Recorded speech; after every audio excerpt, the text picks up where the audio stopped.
Mesdames, Messieurs, peuple congolais, Denis Sassou Nguesso suivra-t-il le destin mortuaire et tombal de ses prédécesseurs?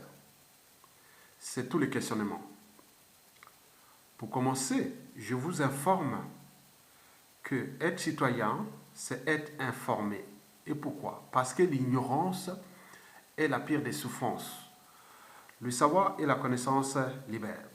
Mesdames, Messieurs, peuple congolais, pour info, la mémoire se construit et se transmet. Et pourquoi?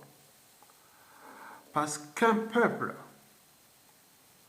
sans mémoire commune ou consensuelle sera toujours en proie aux mêmes erreurs, aux mêmes tragédies et aux mêmes drames.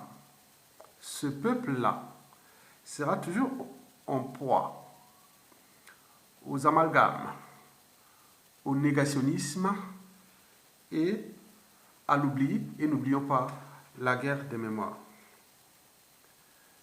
En effet, la guerre des mémoires est souvent la source de la récurrence du climat sociopolitique délétère, dont les conséquences historiques et factuelles sont d'actualité. Elles peuvent d'ailleurs être résumées en 3 mots-clés: la récurrence de la justice, l'oppression et la barbarie.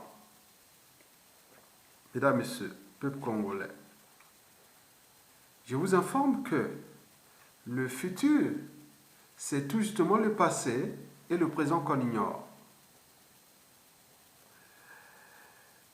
Et pourquoi? Parce que les injustices, l'oppression et la barbarie d'hier et du présent sont les injustices, l'oppression et la barbarie de demain. Mesdames, Messieurs, peuple congolais, on ne peut pas changer l'humain. Et pourquoi? Parce que l'humanité est pleine de contradictions. On ne peut par ailleurs qu'éclairer les humains pour éviter plus de conneries. Mesdames, Messieurs, peuple congolais, le monde que nous vivons est un processus de notre pensée. Il ne peut être modifié sans repenser nos modes de pensée. En quelque sorte, changer de paradigme. En effet, si nous ne repensons pas ensemble la mémoire commune ou consensuelle, ce qu'on appelle le devoir des mémoires, il est certain que notre pays sera toujours en proie à la guerre des mémoires, à la justice des vainqueurs de fait, c'est-à-dire putschistes, ou de droit par élection. Il est certain que notre pays sera toujours en proie à l'injustice, l'oppression, à la barbarie, et n'oublions pas au crime sous toutes ses formes. Et pourquoi? Parce que dans notre inconscience ou dans notre subconscient ou conscience, une fois qu'on est au pouvoir, on a tendance à rendre justice soi-même. Et c'est récurrent en Afrique. Vous avez tout compris. Mesdames, Messieurs, peuple congolais, être citoyen, c'est être informé. Et pourquoi? Parce que l'ignorance est la pire des souffrances. Le savoir et la connaissance libèrent. Pour info, Denis Sassou Nguesso suivra-t-il le destin mortuaire et tombal de ses prédécesseurs? Je vous l'ai dit que c'est tout le questionnement. En effet, Le destin de Denis Sassou Nguesso sera-t-il ou suivra-t-il celui de ses prédécesseurs? Et pour cause. Depuis l'indépendance, c'est-à-dire depuis 1960 à nos jours, nous avions connu dans ce pays 6 chefs d'État de fait et ou de droit, dont l'abbé Phibert Yulu de 1959 à 1963, puis Alphonse Massamba Deba de 1963 à 1968, puis une courte transition de poignée, puis 1969 à 1977, le commandant Marien Ngouabi, puis de 1977 à 1979, Joachim Yobi Opango, et puis de 1979 à 1992, Denis Sassou Nguesso I, de 1992 à 1997, Pascal Lissouba, et de 1997 à nos jours, après le coup d'État sanglant Force Afrique, Denis Sassou Nguesso, qui règne actuellement depuis presque 35 ans dans ce pays. Mesdames, Messieurs, peuple congolais, parmi ces 6 chefs d'État précités, 3 sont morts hors du pays, en exil. Parmi les 6 précités, 3 sont morts hors du pays, en exil. Et notamment, le premier président du Congo, l'abbé Phibert Yulu, puis Yombi Opango. Et hier, le professeur Pascal Lissouba. Par ailleurs, 2 sont morts au Congo dans des conditions dramatiques et déplorables. Cela veut dire qu'ils ont été assassinés. Et notamment, le commandant Marien Ngouabi, le 18 mars 1977, puis son prédécesseur, Alphonse Massamba Deba, ce fut le 25 mars 1977.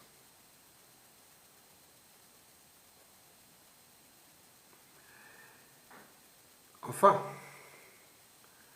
un seul des 6 chefs d'État précités n'a pas de sépulture jusque-là, et notamment Alphonse Massamba Deba, mort, assassiné une semaine après l'assassinat du commandant Marien Ngouabi, qui, il faut le rappeler, se fut passé le 18 mars 1977. Après, au 25 mars 1977, ce fut son prédécesseur, Alphonse Massamba Deba, dont on ne connaît pas où se couche son corps, voilà. Vous avez tout compris. Alors, Denis Sassou Nguesso suivra-t-il le destin mortuaire et tombal de ses prédécesseurs? Soit 1. Mourir hors du pays et en exil.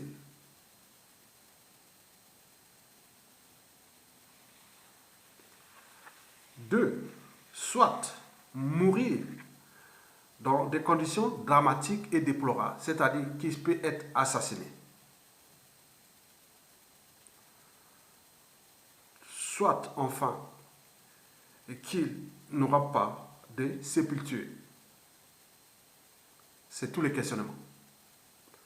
Mesdames, Messieurs, peuple congolais, notons au passage qu'avec ces 35 ans de tyrannie France-Afrique à caractère liberticide, antidémocratique, antisocial, criminogène, immoral, dissolu et confiscatoire d'ailleurs de l'État congolais comme les propriétés privées et de la France-Afrique comme les compagnies d'assurance.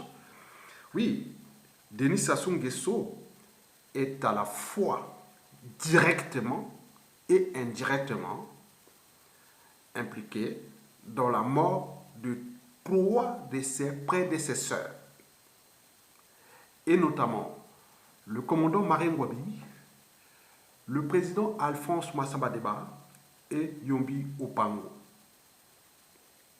Et indirectement à la mort de son successeur, le professeur Pascal Lissouba. Alors, qui tue par le paix? Mourra-t-il par le paix? C'est tout le questionnement. Mesdames, Messieurs, peuple congolais, si je devais conclure ce décryptage, je dirais que nous payons individuellement et collectivement 2 impacts de notre existence. Et notamment d'abord notre anthropologie politique, sociale, culturelle qui n'est pas bonne. Ketia Béatrice Safou-Bouanga l'avait pourtant dit aux éditions et du livre que l'ennemi du noir, c'est le noir lui-même. L'ennemi de l'Africain, c'est l'Africain lui-même. Parce qu'il existe une certaine mentalité noire ou africaine qui nuit gravement à l'évolution du continent noir. Et j'en ai même introduit l'enjeu de la respectabilité interraciale. Et donc, vous avez tout compris. Mesdames, Messieurs, d'abord, décryptons cette anthropologie politique, sociale, culturelle qui n'est pas bonne.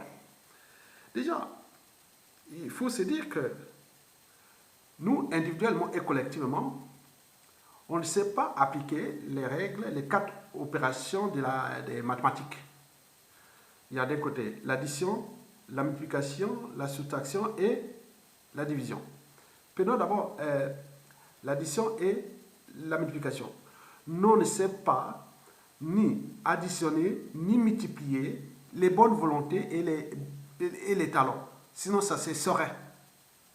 Dès que vous avez quelqu'un qui est plus intelligent et qui a la bonne volonté, on trouvera toujours un frère pour vous damer le pion. Historiquement, depuis l'esclavage, colonisation, passant par le néocolonialisme, qui ont été tenus par nous-mêmes d'ailleurs, ça n'a jamais changé. Donc, on ne sait pas le sens de l'intérêt général. On ne sait pas additionner les talents, multiplier les talents. On ne sait que les soustraire ou les diviser.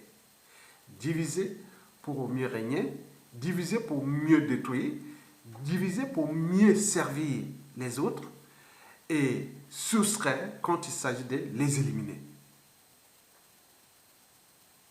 Vous avez tout compris. Et pourquoi c'est là? Parce que nous avions des problèmes anthropologiques qu'il faut ici le rappeler. Nous n'avons pas encore franchi les barrières de la raison. Les émotions toujours au-dessus de la raison.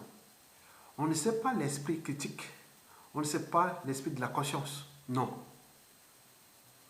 On a toujours placé les émotions au-dessus de la raison. On a toujours placé l'appartenance au-dessus de la raison et de l'intérêt général. Sinon, ça se saurait. On a toujours placé les émotions, les sentiments, l'appartenance au-dessus de l'État. Or, l'État est impersonnel. Quand on réalise une mission, on croit que c'est à vous. Non, ce n'est pas une affaire privée. L'État est impersonnel, c'est pour tout le monde, c'est un bien commun. Quand on vient, on fait la politique n'est pas un métier, c'est une fonction qui doit être limitée dans le temps. On sait quelque chose, ça a marché ou ça n'a pas marché, on peut aller se reposer, revenir et faire comme ça, mais on est là en vie, on fait ça. Mais nous, quand on arrive, on a tendance à confisquer tout.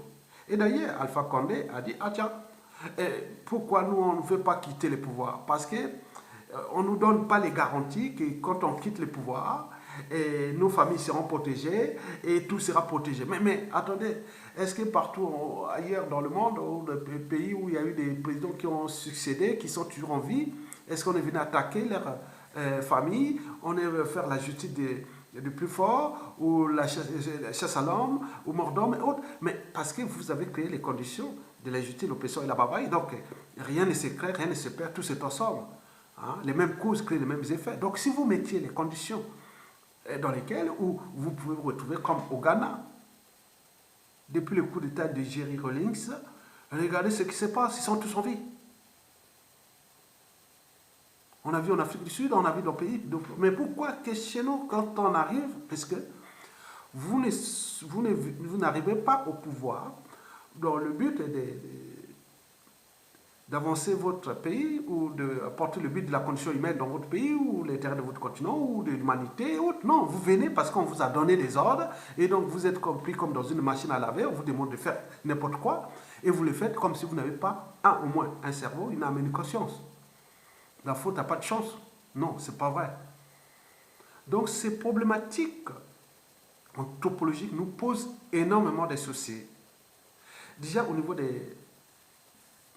ce qu'on appelle le pouvoir, mais également entre intellectuels, cadres civils, politiques et militaires. La jalousie règne en maître. La méchanceté et tout compagnie. Donc pour combien de temps nous allons atténuer ça? Donc d'où l'intérêt d'éclairer le plus grand nombre d'individus pour que nous ayons moins de conneries. Parce que dans la conographie étudie la répartition géographique des cons dans le monde. Vous savez qu'on ne peut pas parler de conscience sans con. Il faut qu'il y ait des cons pour qu'il y ait conscience. Mais par ailleurs, il faut qu'il y ait des imbéciles pour qu'il y ait imbécience. Imbécience égale imbécile. Conscience égale con. Or, dans la répartition géographique des cons dans le monde, la proportion est la même dans toute race et couche sociale confondue, du clochard au milliardaire. 99% de cons. Quoique, il vaut mieux être traité de cons que d'imbéciles. Mais Albert Einstein avait pourtant dit que le point commun entre l'univers et la bêtise des hommes, c'est que tous deux sont infinis. Mais Albert Einstein n'en avait pas acquis la certitude absolue en ce qui concernait l'univers. Mais pour la bêtise humaine, il en avait acquis la certitude absolue. C'est infini. Et donc, vous avez tout compris. Donc, nous sommes là pour gérer un peu la connerie humaine. Comment diminuer moins de conneries, pour qu'il y ait moins de conneries, pour qu'il y ait moins d'injustice, d'oppression et de la barbarie. C'est tout justement ça. On ne pourra jamais changer les hommes. Vous avez tout compris. Donc, l'impact de notre anthropologie est là. D'autant plus que nous sommes des bantous plus ou moins intelligents, plus structurés, moins organisés. On n'est pas courageux, des justins, des peureux, des lâches et autres. Donc, quand on arrive dans une situation où des moutons se transforment maintenant en loups, c'est-à-dire en gouvernants, des dictateurs, on voit les dégâts occasionnés. Donc, il y a trop de casse, il y a trop d'exil, il y a trop d'injustice. Ils sont là, dans tous les plans. Plan administratif, passeport, visa, du point de vue même la fonction publique, d'avancement. Il y a beaucoup d'injustices qui règnent entre nous, Africains.